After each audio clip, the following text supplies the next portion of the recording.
He's a guy that's coming up, trying to prove himself. He's been calling my name for years. Rematch don't, you know what I'm saying, happen, we gonna run it. Gotcha. The reason why I say this fight needs to happen again because both fighters have something to prove.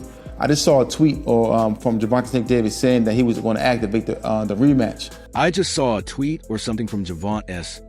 Davis stating that he was going to activate the rematch that is reportedly happening between him and Lamont Roach. Things got heated in a live interview when Davis snapped at Roach.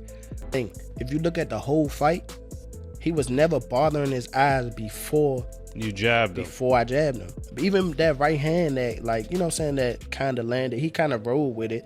But after that, you could see him wipe his eye. And then, right after I hit him with the jab, you could see him wipe his other eye. Making it clear that he's coming for his revenge. He's a guy who has been calling him my name for years. Don't you know, we're gonna run it. Got a reason why I say this fight needs to happen again. It's part of boxing, Tank, he remarked, dismissing the strain. If you watch the entire fight, he never bothered his eyes before you jabbed him, and I jabbed him. Even his right hand, you know. So the Tank Davis versus Lamont Roach rematch is being targeted for June 21st in Las Vegas. Now, it's good that they're running it back without wasting any time because Roach absolutely deserves a rematch. I mean, I thought he outboxed Tank the last time around. He came up a division as a gigantic 10-1 underdog, and he was the one on the front foot, you know, landing his jab, the body shots, the combinations, throwing a lot more volume. You know, I had it 7-5 Roach, and the no knockdown in round 9 was the reason it was a draw.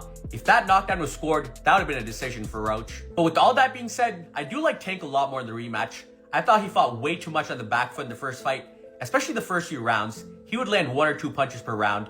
But as he started becoming the aggressor in the later rounds, he kept landing a lot more left hands and body shots. You know, so Tank just needs to make this a dogfight, get into more exchanges, and that's where he'll land a lot more punches on Roach. When he's sitting on the back foot waiting for a counter, that's where Roach is comfortable and winning most of the rounds. So if Tank can fight the same way he did against Ryan Garcia, you know, rounds 3 to 7, against Mario Barrios in the later rounds, or Frank Martin rounds 4 to 8, if he's the one on the front foot, then I do think he'll stop Roach in the rematch. Kind of landed and rolled with it, but you can see him wipe his eye after that, and then wipe his other eye immediately after I hit him with the jab.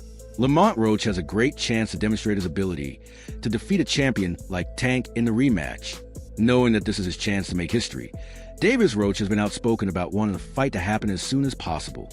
As of right now, the part with the grease in the eye, that took on a life of its own, you know what I'm saying? That was a headline in the fight. One is, what did you think when he said that initially, just like the grease in the eye? But 2 is like, when you was in the fight, was there any point that you saw that? Like, did you see like him kind of messing with his eye, or did you have any indication that that was something that was bothering him? No, see, and that's the thing. If you look at the whole fight, he was never bothering his eyes before you jabbed him. Before I jabbed him. But even that right hand that, like, you know what I'm saying, that kind of landed, he kind of rolled with it. But after that, you could see him wipe his eye. And then, right after I hit him with the jab, you could see him wipe his other eye. So it's like, it was corresponding to which hand that I punched him with and exactly which eye. So it's like crazy for him to say, it's grease in my eye. And I think even when he say that, you could see me, because I'm right beside him, you could see me like, nigga, what you talking about? So, right. But you say you don't think he willing though. Yeah, whatever. See, but who cares? Like, sweat gonna get in your eye, blood gonna get in your eye. Yeah, it don't matter. Spit fucking around and get in your eye. You know what I'm saying? But you, it's not like you can be like, all right, time out, ref. Hold on, take ref. no time out. You can't do that. Right. Would you be cool with Steve Willis doing the next fight? Hell no. He can't do the next fight. No, he can't do the next fight. Right.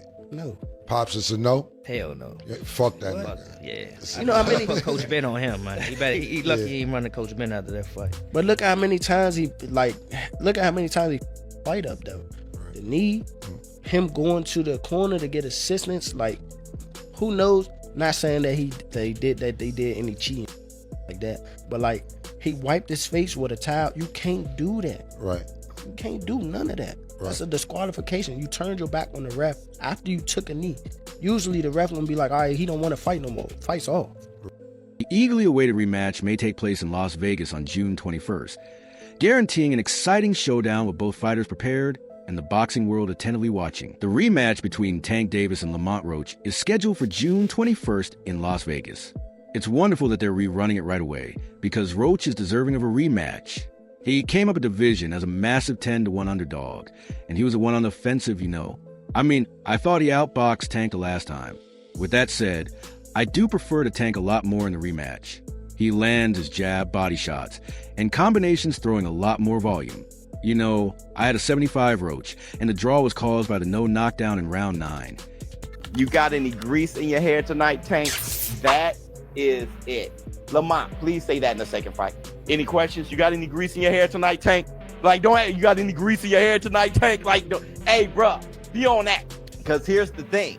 He never hurt Roach. Roach just waited.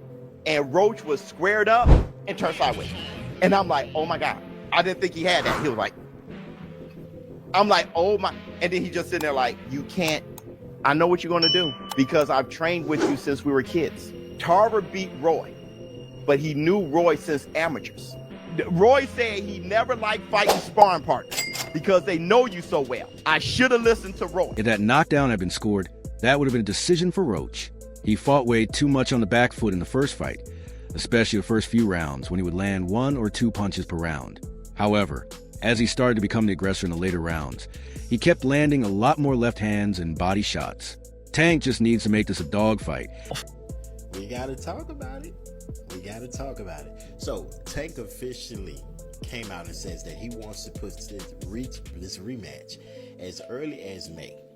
Now, if that were to happen, Lamont Roach gets a second time to prove himself. Now, in my personal opinion, his stock has already risen.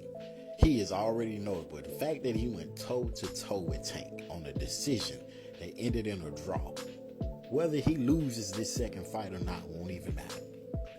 Because he's directly in line to go against the Keyshawn Davis, the Shakur Stevensons, and etc., the Devin Haney's, and etc. I can see him moving up and going against Devin Haney or Ryan Garcia or somebody like that. So many people to fight. Lamont Roach has definitely proven himself. But let's talk about something else, and that is the hairstylist situation. In my humble opinion, I believe she should have been quiet. As a hairstylist, there was nothing for you to say. No fan in boxing was gonna look at them like, I don't want her braiding my hair. No one would have said that. But she hurt herself when she came out and publicly made multiple claims. Got all these receipts that no one needed, no one asked for, saying, oh, this had no grease or oil in it. No one cares. Nobody even believes it. Sometimes it's best to remain quiet. But you guys let me know in the comments. Should she have remained quiet, or should she have did what she did, which is spoke up? You let me know. And get into more exchanges, because that's where he'll land a lot more punches on Roach. Roach is comfortable and wins most of the rounds when he sits on the back foot waiting for a counter.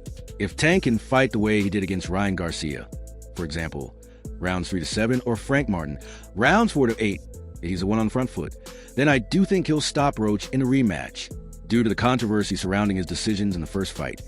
Lamont Roach has made it clear that Steve Willis cannot officiate the rematch. I expected to see a knockout. I expected to see it come at the hands of Gervonta Tank Davis against a dude that I thought was undersized, that I thought was not on the same level.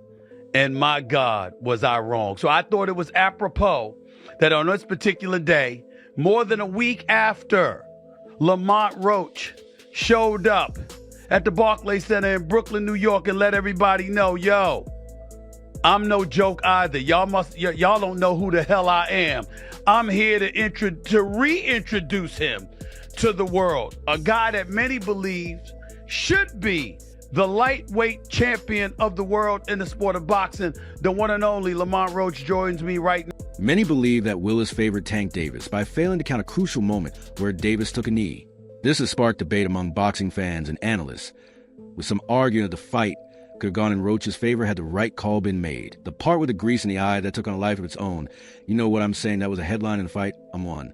I guess one is, what did you think when he said that? Rematch, that next game, what do you do that you didn't do the first time? Is that a valid question? Well, I don't know if he pitched a shutout, but he definitely fought a perfect game. Perfect fight for him, for that fight, right? So above and beyond what we've ever seen from him, something that people who knew him and knew him personally knew that he has that in him, but being able to do it on the big stage underneath those lights, that's a whole different thing.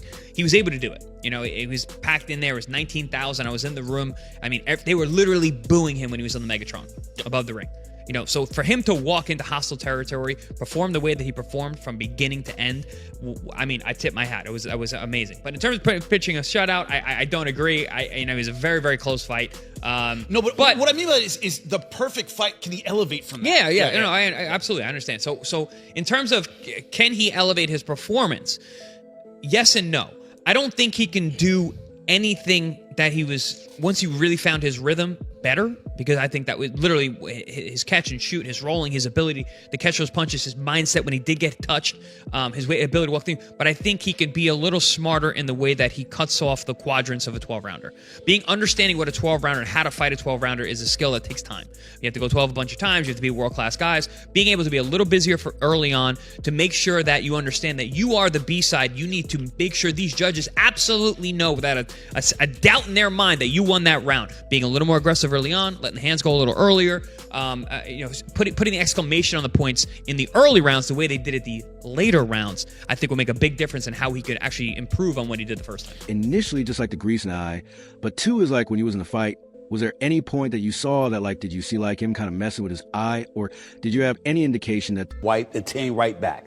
I'm believing him. I didn't see him hurt or anything like that. I get that part. I saw him hurt when he got popped with a counter from Lamont Roach, and he stumbled backwards because he got hit with a shot while throwing a punch in an earlier round. So I'm certainly not going to do that. Here's the important point to mention.